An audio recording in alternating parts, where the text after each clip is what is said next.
আজকের এই ভিডিওটিতে আমি দেখাবো কিভাবে জাইম্যাক L250FC এবং L128FC মডেলের লকারগুলোতে আপনারা ফিঙ্গারপ্রিন্ট পাসওয়ার্ড সেট আপ করবেন বা কিভাবে এটা প্রথমবার চাবি দিয়ে আনলক করবেন। এটাও যদিও L250FC মডেল, তবে L128FC মডেলেরও যেহেতু প্যানেলটা সেম ডিজাইনের, সো ওইটারও কিন্তু প্রসিডিউরটা সেম। তো আমি আপাতত L250FC মডেলটা দিয়েই বুঝাই দিচ্ছি। প্রথমে এখানে প্যাকেটের মধ্যে দুইটা ইমার্জেন্সি মাস্টার কি দেওয়া আছে আর একটা ইউজার ম্যানুয়াল আছে।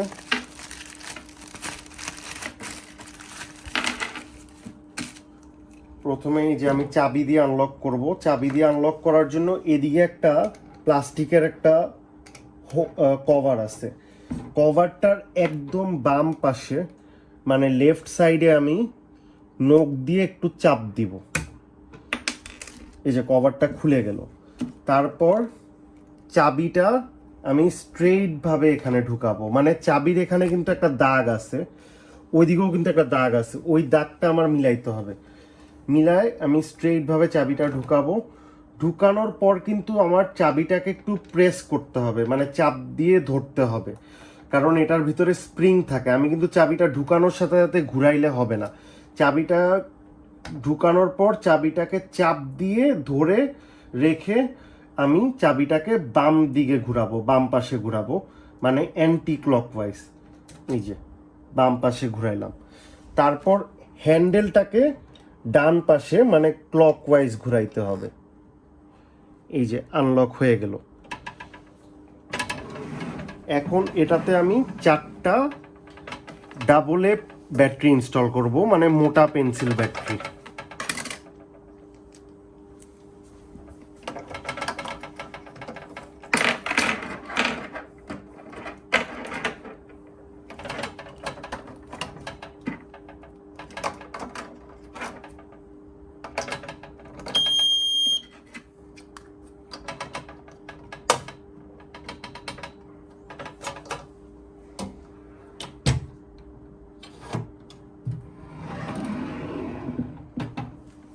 এবার আমি চাবিটা খুলে ফেলব।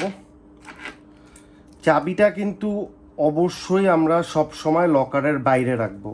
চাবি কখনোই আমরা লকারের ভিতরে রাখবো না, কারণ চাবি যদি বাইরে থাকে, আমরা যদি সেট আপে কোনো ভুলও করি, সেটা কিন্তু আবার সংশোধন করা যাবে। বাট চাবি যদি ভিতরে রয়ে যায়, তাহলে কিন্তু কোনো ভুল করলে সেটা সংশোধন করা যাবে না।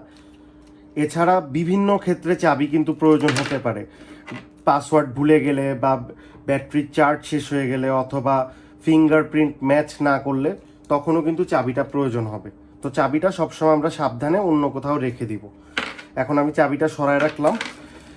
আর এই কভারটা লাগানোর সময় এটা খেয়াল রাখতে হবে, এই জিনিসটা উঁচা জিনিসটা রাইট সাইডে ডান পাশে থাকবে আর এটা বাম পাশে। এটাকে এদিকে বাম পাশটা হালকা বসায়, তারপর ডান পাশটাতে চাপ দিতে হবে। এবার প্রথমে ফ্যাক্টরি থেকে এটার পাসওয়ার্ড দেওয়া থাকে 1 2 3 4। তো আমি প্রথমে দিব 1 2 3 4, এরপর হ্যাশ দিতে হবে। হ্যাশ মানে হচ্ছে কনফার্ম। তারপর হ্যান্ডেলটাকে ডান দিকে ঘুরাইতে হবে। এই যে খুলে গেল। এখন আমি যদি পাসওয়ার্ডটা চেঞ্জ করতে চাই বা ফিঙ্গারপ্রিন্ট অ্যাড করতে চাই, তাহলে আমি এখানে একটা রেড বাটন আছে, এটাকে আমার একবার প্রেস করতে হবে। এটা প্রেস করার পর টিট করে একটা সাউন্ড হবে। এই যে আমি এখন এটা প্রেস করতেছি একবার, এই যে টিট করে একটা সাউন্ড হইল। এখন আমি নিজের ইচ্ছা মতো যে কোনো পাসওয়ার্ড টাইপ করে হ্যাশ দিতে হবে। সাপোজ আমি দিচ্ছি 1144 হ্যাশ। এখন কিন্তু পাসওয়ার্ড হয়ে গেল 1144 হ্যাশ। এখন কিন্তু আগের পাসওয়ার্ড দিয়ে খুলবে না। সাপোজ আগের পাসওয়ার্ড ছিল 1234, আমি ওটা দিয়ে দেখাই। এই যে এখন কিন্তু আগের পাসওয়ার্ড দিয়ে খুলতেছে না।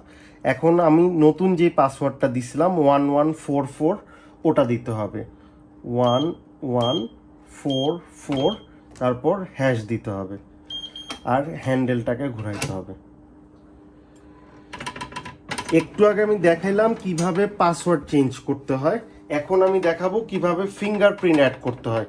ফিঙ্গারপ্রিন্ট অ্যাড করার জন্য আমাদের এই বাটনটা প্রেস করতে হবে। এটা জাস্ট একবার প্রেস করব, টিট করে একটা সাউন্ড হবে, সাউন্ডটা হওয়ার পরে আমরা এখানে ফিঙ্গারপ্রিন্ট দিতে থাকবো।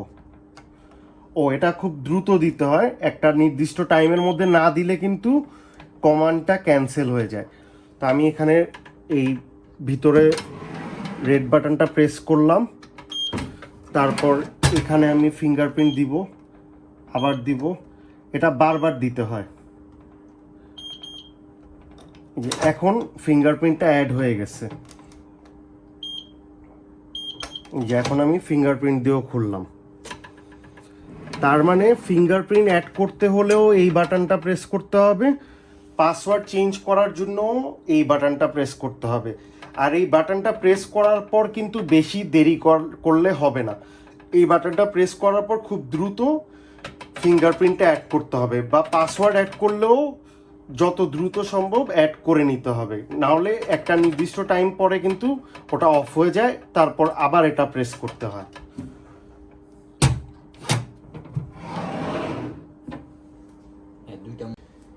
এখন আমি আপনাদেরকে এটার আরও কিছু অ্যাডিশনাল ফাংশনস দেখাবো, যেরকম এটাতে কিন্তু ডুয়েল সিকিউরিটি মোড অ্যাক্টিভেট করা যায়। এতক্ষণ কিন্তু এটা সিঙ্গেল সিকিউরিটি মোডে ছিল, মানে আমরা ফিঙ্গারপ্রিন্ট অথবা পাসওয়ার্ড দিয়ে এটা খুলতেছিলাম, আনলক করতেছিলাম। তবে আমি যদি ডুয়েল সিকিউরিটি মোড অ্যাক্টিভেট করি তখন কিন্তু আমার ফিঙ্গারপ্রিন্ট এবং পাসওয়ার্ড দোনোটাই দেওয়া লাগবে, দোনোটা দেওয়ার পরে এটা আনলক করতে পারবো। তো আমি এখন তো সিঙ্গেল সিকিউরিটি মোডেই আছে, আমি ফিঙ্গারপ্রিন্ট বা পাসওয়ার্ড যে কোনো একটা দিয়ে খুলে দেখাই। সাপোজ আমি ফিঙ্গারপ্রিন্ট দিয়ে খুলে দেখাচ্ছি। এখন ডুয়েল সিকিউরিটি মোড অ্যাক্টিভেট করার জন্য আমার যেটা করতে হবে সেটা হচ্ছে আমি প্রথমে 2 প্রেস করব, 2 প্রেস করে তারপর ভিতরের ওই রেড বাটনটা প্রেস করতে হবে। এই যে এখন একটা লম্বা একটা টিট সাউন্ড হলো, এর মানে হচ্ছে ডুয়েল সিকিউরিটি মোড অ্যাক্টিভেট হয়ে গেছে। এখন আপনারা দেখবেন এখন কিন্তু শুধু পাসওয়ার্ড বা শুধু ফিঙ্গারপ্রিন্ট দিলে হবে না, এখন কিন্তু দোনোটা দেওয়ার পরে আনলক হবে। সাপোজ আমি এখন পাসওয়ার্ডটা দিচ্ছি যেটা আমি সেট করছিলাম, 1144 হ্যাশ। এখন এই যে ফিঙ্গারপ্রিন্টের এখানে লাইট জ্বলছে, মানে ফিঙ্গারপ্রিন্ট দিতে বলতেছে।